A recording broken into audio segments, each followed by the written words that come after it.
بسم اللہ الرحمن الرحیم۔ السلام علیکم۔ جواب میں سر جمشید نے ایک معنی خیز مسکراہٹ کے ساتھ اس کی ٹھوڑی کو انگلی سے اوپر کیا تھا۔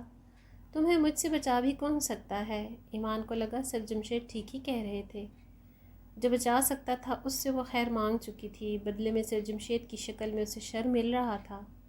جب وہ نہیں بچا رہا تھا تو کون بچا سکتا ہے؟ بس سر، میری ایک درخواست ہے۔ اس بات کی خبر کسی کو نہیں ہونی چاہیے۔ میں یہ سب انتہائی مجبوری میں کر رہی ہوں۔ یہ بات کسی کو پتہ لگی تو اس معاشرے نے مجھے جینے نہیں دینا۔ وہ لوگ جو اپنی بیٹیوں کو میری مثالیں دیتے تھے، ان کا مان ٹوٹ جائے گا، اور صرف مان نہیں، ایمان بھی ٹوٹ جائے گا۔ میں نہیں چاہتی میری ذات کی گندگی میرے مذہب کے لیے داغ بن کر رہ جائے۔ ایمان کو اب بھی خدا کا خیال تھا۔ سر جمشید نے اس کی آنکھوں میں آنکھیں ڈال لیں۔ کیا یاد کرو گی، وعدہ رہا۔ اچانک باہر سے شور کی آواز بلند ہونے لگی۔ سر جمشید جلدی سے کھڑے ہو کر دروازے کی جانب بڑھنے ہی لگے تھے کہ دروازہ ایک دھماکے کے ساتھ کھلا۔ کمرے میں تیز روشنی کا سیلاب آیا تھا جس کا فوکس ایمان اور سر جمشید تھے۔ نعمان کیمرہ آن کر کے اس حرامی انسان کو آج بتاتا ہوں مجھ سے پنگا لینے کا انجام کیا ہوتا ہے۔ لڑکی کو بھی فوکس کر اسلم تو وہ باہر کھڑا ہو دیکھ کر کوئی آئے نہ۔ یہاں امجد نے اپنے 3 ساتھیوں سمیت وارد ہو چکا تھا۔ جمشید نے آگے بڑھنے کی کوشش کی لیکن ایک زوردار تھپڑ کھا کر پیچھے بیڈ پر گرا تھا۔ یہ امجد کا ہاتھ تھا۔ ارے رکو رکو، یہ تو ایمان ہے، یہ یہاں کیسے؟ یہ اس کا کلاس فیلو احمد تھا جس نے ہاتھ میں ٹارچ تھام رکھی تھی اور انتہائی حیرت بھرے لہجے میں اس کے آنسوں سے تر چہروں کو دیکھ رہا تھا۔ کیسے مطلب؟ یہاں ایک ہی کام کے لیے اس کو بھیجا گیا ہے اور یہ حرامزادی اسی کام کے لیے یہاں آئی ہوئی ہے۔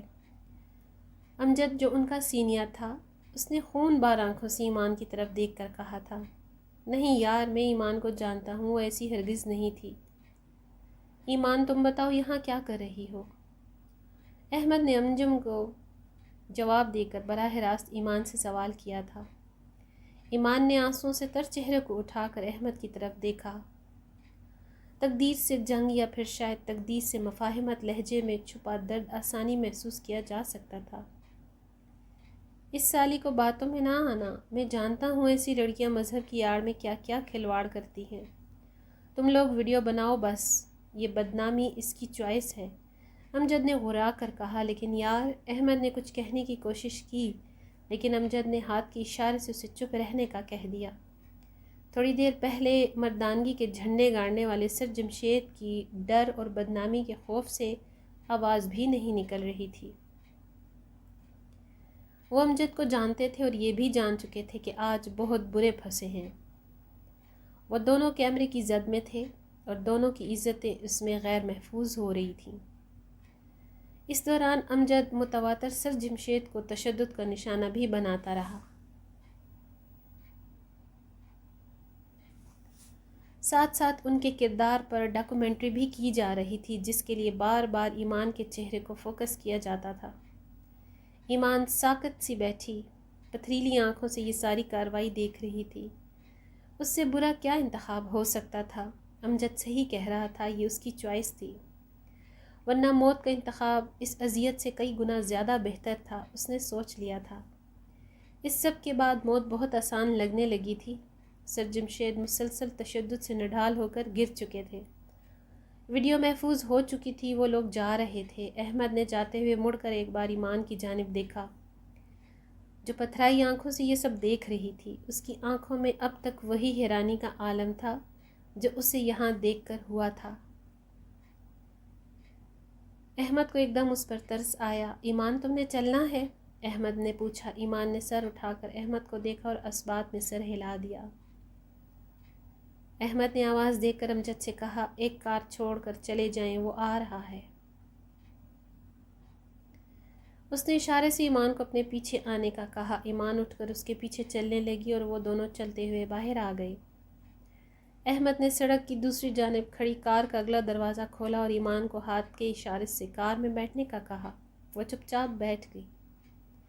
احمد دوسری طرف سے جا کر ڈرائیونگ سیٹ پر بیٹھ گیا۔ مجھے سمجھ آ چکی ہے تمہیں شیزا نے ٹریپ کیا ہے، لیکن افسوس اس بات کا ہے کوئی بھی ایسا قدم اٹھانے سے پہلے تم نے ہمیں مدد کے لیے کیوں نہ کہا؟ احمد نے گاڑی سٹارٹ کرنے کی بجائے اس کی طرف رخ کر کے کہا۔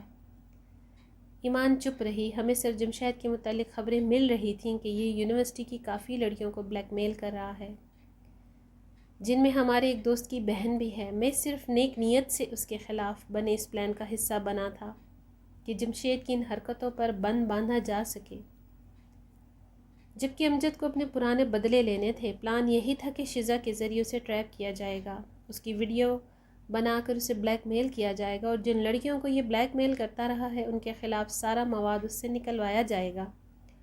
لیکن شزا بہت تیز نکلی ہے، اس نے اپنی کسی بھی لڑکی کو ضائع کرنے کی بجائے تمہیں استعمال کر لیا۔ اب وہ ویڈیو امجد کے پاس ہے اور تم جانتی ہو وہ کسی کی بھی نہیں سنتا۔ احمد اسے بتا رہا تھا۔ ایمان ذلت اور عزت کی نیلامی کے شوق میں تھی۔ وہ ناسمجھی سے احمد کی طرف دیکھ رہی تھی۔ اچھا چھوڑو ان باتوں کو، تم بتاؤ تم یہاں کیسے آ گئیں؟ احمد نے اس سے پوچھا اور ایمان نے میکانکی انداز میں آہستہ آہستہ ساری بات سنا دی۔ احمد نے خاموشی سے اپنی جیکٹ کی اندرونی جیب میں ہاتھ ڈالا اور ہزار کے 5 نوٹ نکال کر ایمان کی طرف بڑھا دیے۔ یہ پیسے رکھ لو، ان چھوٹے بچوں سے کہ اپنے وعدے کو پورا کر لو، کل میں تمہاری نوکری کا کچھ کرتا ہوں۔ کوشش کروں گا امجد یہ ویڈیو کم از کم لیک نہ کرے، لیکن اس سلسلے میں کوئی وعدہ نہیں کر سکتا۔ وہ شخص بہت ہٹ دھرم ہے، اپنی مرضی کا مالک ہے۔ ایمان نے وہ پیسے لے لیے۔ اس نے سوچ لیا تھا کہ آج رات کے بعد اسے زندہ نہیں رہنا ہے، لیکن ان بچوں سے وعدہ نبھانا ضروری تھا، اور اس کی ایک ہی صورت تھی کہ وہ خاموشی سے یہ پیسے رکھ لیتی۔ اچانک احمد کے موبائل پر کال آنے لگی۔ ہیلو، ہاں اسلم، خیریت ہے؟ احمد نے کال ریسیو کر کے کہا، یار بری خبر ہے، ہم لوگ یہاں سے جا رہے تھے کھانے کے ارادے سے وکی ہوٹل کے سامنے سڑک کے کنارے کار پارک کر کے اندر گئے تھے۔ باہر کوئی آئل ٹینکر کار سے ٹکرایا ہے، کار مکمل جل چکی ہے، تمام کیمرے بھی اسی کار میں تھے، ہم پھر زیرو پر کھڑے ہیں، اسلم بتا رہا تھا۔ احمد نے کال سنتے ہوئے گردن موڑ کر ایمان کی طرف دیکھا۔ اچھا میں آتا ہوں 10 منٹ میں۔ اسی جگہ احمد نے کہا اور کال کاٹ کر ساری بات ایمان کو بتانے لگا۔ ایمان، تم میں خاص بات ہے، اللہ تمہاری مدد کر رہا ہے۔ پہلے سر جمشید سے بچانے کے لیے ہم لوگوں کو بھیج دیا، پھر تمہاری مالی مدد کے لیے مجھے یہاں روک دیا، اور آخری وہ ویڈیو ثبوت تھے جنہیں جلا کر راکھ کر دیا ہے۔ یوں لگتا ہے جیسے اللہ تمہیں کھونا نہیں چاہتا تھا، وہ تمہارے معاملے میں بے نیازی نہیں برت رہا ہے۔ تم جیسا ہونا بڑے مرتبے کی بات ہے۔ احمد بول رہا تھا جبکہ ایمان کانپ رہی تھی۔ اللہ کے لتاؤں پر، اس کی مدد پر، اس کے کن فیکن پر وہ کچھ دیر پہلے اپنی دعاؤں کی عدم قبولیت کا سوگ منا رہی تھی، اللہ سے دل ہی دل میں شکوے کر رہی تھی۔ اب اسے سمجھ نہیں آ رہی تھی کہ وہ شکر کیسے ادا کرے۔ وہ اپنے انداز میں اس کی مدد کر رہا تھا، لیکن وہ ناسمجھی میں اس سے بدگمان ہو رہی تھی۔ وہ کار کا دروازہ کھول کر باہر آ گئی۔ ارے کہاں جا رہی ہو؟ احمد بھی ڈرائیونگ سیٹ کا دروازہ کھول کر باہر آ گیا، لیکن کار کے گرد گھوم کر جب وہ دوسری طرف آیا، وہاں کا منظر رقت انگیز تھا۔ ایمان اسی سڑک پر سجدہ ریز تھی، آنسو تھے کہ رک نہیں رہے تھے۔ احمد اس کے سر اٹھانے کا انتظار کرتا رہا۔ ایک اور بات ہے ایمان، جیسے ہی ایمان نے سر اٹھا کر بھیگے چہرے کے ساتھ احمد کو دیکھا، احمد نے اس کی آنکھوں میں آنکھیں ڈال کر کہا، تمہیں اللہ نہیں کھونا چاہتا تھا، اور آج میں تم سے وعدہ کرتا ہوں کہ میں بھی تمہیں کبھی کھونے نہیں دوں گا۔ تم میرے لیے پہلے بھی بہت متاثر کن تھی، لیکن آج مجھے تم سے عقیدت ہو گئی ہے۔ بے فکر رہو، آج رات کی سب باتوں پر تمہیں کچھ نہیں سننا پڑے گا، میں تمہارے آگے سیسا پلائی دیوار بن جاؤں گا، یہ میرا وعدہ ہے۔